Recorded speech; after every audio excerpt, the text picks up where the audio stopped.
Hey guys, welcome back to a brand new sports debate video. So for today's video, we're going to be talking about the most improved player race. Now, out of all the races and all the awards at the end of the regular season for the NBA, this might be the most obvious, with Julius Randle, in my opinion, at least winning it. So we're also going to talk about why we think Julius Randle is going to win it and who do we have as second. So I'll start us off this time. So now the reason I have Julius Randle winning is, well, just take a look at all the categories, and he's pretty much improved in all of them. 24.2 points per game this year with only 19.5 last year.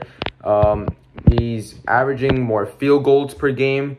His field goal percentage is pretty much the same, 46% last year, 45.8% this year. But, averaging more attempts per game and also shooting it at the same rate is impressive. He's also averaging more three-pointers this game by a large margin, only 1 last year and now 2.3 this year. And you take a look at his three-point percentage, which is the biggest improvement that he's made, 27.7% three-pointers from last year, and this year he's above 40 at 41.4%. So he's pretty much improved in every aspect of his game. And also, if you look at it, you look at the New York Knicks. The New York Knicks have just clinched the 4 seed this year in the Eastern Conference, which means they're going to be in the playoffs for the first time in a long time. And not just that, they also are going to get home court advantage in the playoffs. So, I mean, Julius Randle has led this team. He's a leader of this team. He's the biggest reason, or the second biggest reason, as to why the New York Knicks have been. Coach Thibodeau, you guys should check out our video about that, is the biggest reason in my opinion. But, I mean, Julius Randle, the Knicks wouldn't be here without him. And once again, in my opinion, most improved player. And I think the 95 overwhelming majority percentage people in the NBA community probably agree with that. So, Dylan, do you agree? And also, who do you have at number 2? So, yes, I am one of the people that are logical enough to think that Julius Randle is the most improved player for the 2021 NBA season. Like Shivam said, everything about his statistics are up, the team record up. The most impressive thing, I think, about his game that has improved is his shooting. He has reworked that jump shot. He can shoot threes now. He can shoot long twos. He's still a great finisher to the rim, and he's also an improved passer. Playing under Thibodeau has also made him a pretty good defender, I would say. One of the best defenders on his team, actually. And I don't think there's anyone that has an argument against Julius Randle for being the front runner and the MIP winner.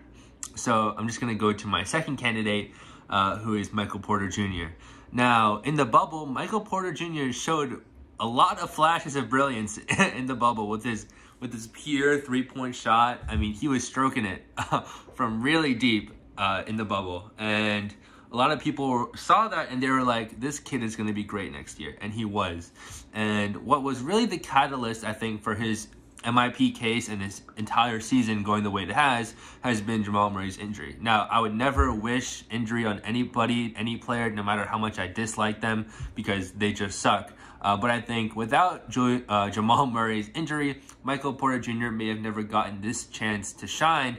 And I know he's been averaging something crazy like 24 points since Jamal Murray was injured. And he's also doing it on one of the most efficient shooting splits I have seen in my entire life.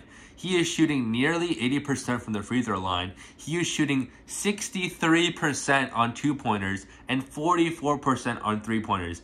I mean, that is just crazy efficiency that I have never seen before. And the guy can just score effortlessly.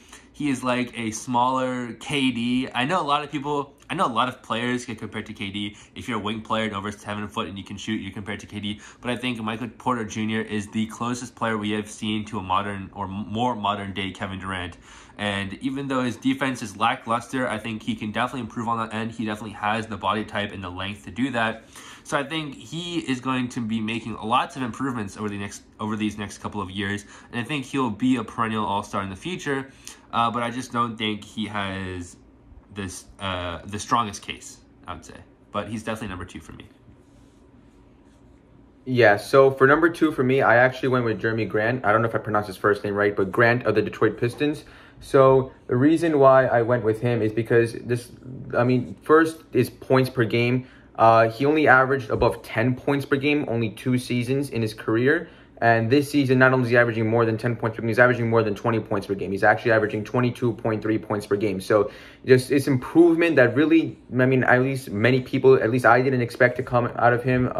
Doesn't really get that many opportunities to start. And when he did start, only like 13, 14 points per game. And this season, he finally gets his opportunity to shine. And let alone, yes, it is a bad team in the Detroit Pistons. But, I mean, Grant still has opportunity. And he still took advantage of it in his, not in his, like, what, 6th, 7th year in the league. So, yeah. I mean, he's made a drastic improvement. Now, yes, I know that his shooting splits are not nearly as efficient as Michael Porter Jr. I mean, it's really hard to be that efficient, as Dylan mentioned before. It's just been unbelievable. And he actually has gone down in certain categories, such as his 2-point percentage and 3-point percentage and overall field goal percentage, obviously. But, I mean, it's just because he's been getting more playing time. He's been taking more shots. And he hasn't really gotten this opportunity before, so it is a little new to him. And I ultimately feel like the reason why I put Grant over Michael Porter Jr., and nothing against Michael Porter Jr., actually, I think he's going to be 3. I feel like many people saw Michael Porter Jr. improvement coming. That's true. I at least didn't see Grant's improvement coming because, like, once again, 6-7 years in the league, only 2 seasons averaging about 10 points, and then finally he unlocks something, he figures something out, which could make him a good piece for Detroit.